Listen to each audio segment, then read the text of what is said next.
Hello everyone, my name is Kiran Janged and I welcome you all at Engineers Group. Second unit आज हम start करने जा रहे हैं chapter second that is physical and index properties of soil. तो यहाँ पर हम सबसे पहले ये बात करेंगे कि हम इस यूनिट में क्या पढ़ने वाले हैं, ठीक है। फिर हम मतलब रोड मैप एक तैयार कर रहे हैं इस यूनिट का हम लोग कि किस तरीके से इस यूनिट को हम स्टेप बाय स्टेप फिनिश करेंगे और अपने दिमाग में कॉन्सेप्ट्स को फीड करेंगे, ठीक है। तो फर्स्ट जो हमारी यूनिट थी वहाँ पर हम सॉइल पढ़ चुके हैं कि सॉइल क्या होती है, सॉइल मैकेनिक्स क्या होती है, ठीक है, और किस तरीके से सॉइल का फॉर्मेशन होता है, क्या इंजीनियरिंग सिग्निफिकेंसेस है as a construction material soil का, सॉइल मैकेनिक्स के क्या यूटिलाइजेशन है, इस बारे में बात कर चुके हैं ना। मतलब आपको सारी चीज़ें पता है कि हम सॉइल पढ़ क्यों रहे हैं। अब हमें सेकेंड यूनिट में उन प्रॉपर्टीज़ से स्टार्ट करना है जो कि बेसिक यहाँ का बनाती हैं, हमारे सॉइल सब्जेक्ट का बेस बनाती है, ठीक है।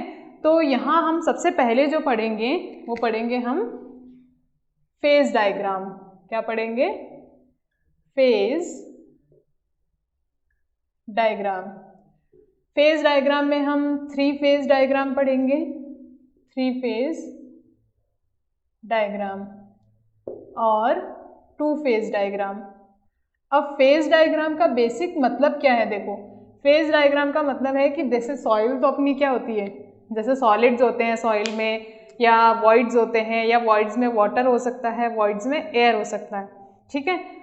अब वॉइड्स में वॉइड्स हैं या वॉइड्स में कितना पानी है, कितनी हवा है, कितना उसमें सॉलिड है, मतलब ये एक कंपोजिट मिक्स की तरह एग्जिस्ट कर रही है। लेकिन हमें क्या पढ़ना है? हमें प्रॉपर्टीज़ पढ़नी है। तो उसको थोड़ा इजी टास्क बनाने के लिए हम क्या है, फेज डायग्राम बनाते हैं। मतलब जो फेजेस हैं सॉइल में, फेज का मतलब होता है स्टेट्स। जैसे अपन स्टेट्स ऑफ मैटर पढ़ते हैं, उसी तरीके से सॉइल में भी 3 फेजेस एग्जिस्ट करती है। तो उनको अलग अलग रिप्रेजेंट करते हैं हम लोग और उसके बेसिस पर हम अपनी प्रॉपर्टीज़ को डिस्क्राइब करते हैं, ठीक है। सेकेंड हम पढ़ेंगे फिजिकल प्रॉपर्टीज़। क्या पढ़ेंगे? Physical properties. फिजिकल प्रॉपर्टीज़ में हम देखो कुछ एग्जांपल मैं आपको दे रही हूँ। वाटर कंटेंट, ठीक है, वाटर कंटेंट बताएगा कि कितना मॉइस्चर कंटेंट अवेलेबल है हमारी सॉइल सैंपल में। वॉइड रेशियो, वॉइड रेशियो ये बताएगा कि हमारा जो सॉइल सैंपल है उसमें कितने वॉइड्स हैं, कितने सॉलिड्स हैं, ठीक है। फिर पोरोसिटी पढ़ेंगे हम यहाँ पे, पोरोसिटी, ठीक है। एंड फिर हम पढ़ेंगे degree of saturation, degree of saturation, ठीक है। यहाँ पे एयर कंटेंट हम लोग पढ़ेंगे, एयर कंटेंट, और हम पढ़ेंगे यहाँ पे परसेंटेज एयर वॉइड्स, ठीक है। और हम यहाँ पर पढ़ेंगे unit weight and density, unit weight and density. अब ये सारी चीज़ें अपन यहाँ पढ़ेंगे ना, ये पूरी सॉइल में काम आएगी। जैसे आप कॉम्पैक्शन पढ़ेंगे, वहाँ पे आपको बोला जाएगा कि ड्राई यूनिट वेट मैक्सिमम होना चाहिए, और ड्राई यूनिट वेट मैक्सिमम कब होगा? जब वॉइड रेशियो मिनिमम होगा। या आपको कहा जाएगा कि ऑप्टिमम मॉइस्चर कंटेंट, ठीक है, जो ड्राई यूनिट वेट होगा वो मैक्सिमम होगा ऑप्टिमम मॉइस्चर कंटेंट पे। तो आपको पता तो होना चाहिए ना पहले कि ड्राई यूनिट वेट क्या है, ऑप्टिमम मॉइस्चर कंटेंट क्या है, मॉइस्चर कंटेंट क्या है, ठीक है।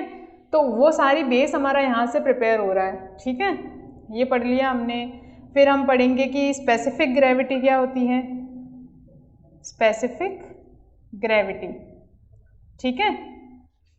फिर हम मूव करेंगे इंडेक्स प्रॉपर्टीज़ पे। अब इंडेक्स प्रॉपर्टीज़ क्या होती हैं? वो प्रॉपर्टीज़ होती है सॉइल की जो कि सॉइल के आइडेंटिफिकेशन और क्लासिफिकेशन में हेल्प करती है। इंडेक्स प्रॉपर्टीज़ में बेसिकली कुछ प्रॉपर्टीज़ ये सेम रहेगी, कुछ डिफरेंट आएगी। यहाँ पर डिटर्मिनेशन पढ़ेंगे हम, मतलब किस तरीके से हम डिटरमाइन करेंगे प्रॉपर्टीज़ को। डिटर्मिनेशन ऑफ वाटर कंटेंट, इसके अलग अलग मेथड्स हम पढ़ेंगे कि कितने मेथड से फाइंड आउट कर सकते हैं, ठीक है। डिटर्मिनेशन ऑफ स्पेसिफिक ग्रेविटी, कौन कौन से मेथड से हम लोग फाइंड आउट कर सकते हैं। तो यहाँ पर हमको 2 मेथड्स इंपॉर्टेंट है। देखो, यहाँ हमारे लिए इम्पॉर्टेंट है ओवन ड्राई मेथड, जिसको हमें डिटेल में पढ़ना है, ठीक है। और यहाँ पर हमारे लिए इम्पॉर्टेंट है पिकनोमीटर मेथड, पिकनोमीटर मेथड, ये हमारे लिए यहाँ पे इम्पॉर्टेंट है, ठीक है। फिर हम नेक्स्ट मूव करेंगे स्पेसिफिक ग्रेविटी के बाद consistency of soil.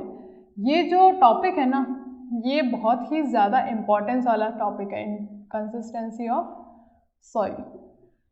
Consistency basically क्या होता है, कितना इजीली आप उस सॉइल के साथ काम कर पा रहे हैं, वर्क मतलब the ease with which soil can be deformed. यहाँ पर हम बात करेंगे कंसिस्टेंसी लिमिट्स की, हम यहाँ पर बात करेंगे कंसिस्टेंसी लिमिट्स, जैसे कि लिक्विड लिमिट हो गई, ठीक है, लिक्विड लिमिट, या हमारी हो गई प्लास्टिक लिमिट हो गई, प्लास्टिक लिमिट। ये क्या होता है वो हम डिस्कस करेंगे डिटेल में, लेकिन हमें पता होना चाहिए कि क्या क्या हम इसमें डिस्कस करने वाले हैं, ठीक है। और श्रिंकेज लिमिट होती है, श्रिंकेज लिमिट, ठीक है। एंड हम बात करेंगे कंसिस्टेंसी इंडेक्सेस की, कंसिस्टेंसी इंडेक्स, ठीक है। फिर कुछ प्रॉपर्टीज़ है, जैसे कि हम बात करेंगे सेंसिटिविटी, सेंसिटिविटी क्या होती है सॉइल की। नेक्स्ट इंडेक्स प्रॉपर्टी है ये, ठीक है, कंसिस्टेंसी के बाद नेक्स्ट इंडेक्स प्रॉपर्टी सेंसिटिविटी है, थिक्सोट्रॉपी है। सेंसिटिविटी क्या होती है बेसिकली कि सॉइल किसी पर्टिकुलर चीज़ के लिए कितनी सेंसिटिव है, मतलब उसकी स्ट्रेंथ में लोड एप्लीकेशन या वाटर कंटेंट के चेंज होने से किस तरीके से वेरिएशन आ रहा है। थिक्सोट्रॉपी क्या होती है, थिक्सोट्रॉपी मतलब अगर सेंसिटिविटी की वजह से सॉइल की स्ट्रेंथ में लॉस हुआ है तो कुछ अमाउंट ऑफ लॉस को वो रीगेन रिकवर कर लेती है, वो थिक्सोट्रॉपी है, ठीक है। फिर हम पढ़ेंगे कि एक्टिविटी क्या है और कोलैप्सिबिलिटी क्या है, कोलैप्सिबिलिटी,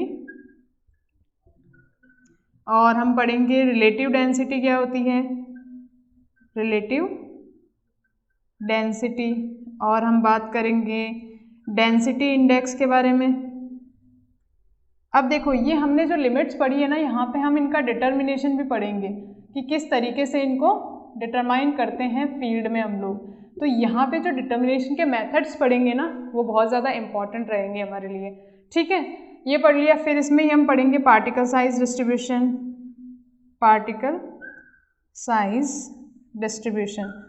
पार्टिकल साइज डिस्ट्रीब्यूशन का बेसिक एम क्या है कि हमारे जो सॉइल सैंपल है उसमें किस किस तरीके के पार्टिकल्स प्रेजेंट है, कितना फ्रैक्शन पार्टिकल का, किस तरह के पार्टिकल का प्रेजेंट है, सॉइल को क्लासिफाई कैसे करेंगे, जैसे कि फाइन ग्रेन है, कोर्स है, सैंड है, सिल्ट है, ग्रेवल है या क्ले है। ये सारी चीज़ें हम पार्टिकल साइज डिस्ट्रीब्यूशन में बात करेंगे। यहाँ पर हम एक पार्टिकल साइज डिस्ट्रीब्यूशन कर्व भी पढ़ेंगे, ठीक है। तो ये हमारा रोड मैप हो गया, फर्स्ट यूनिट में हम लोग क्या क्या पढ़ेंगे, ठीक है।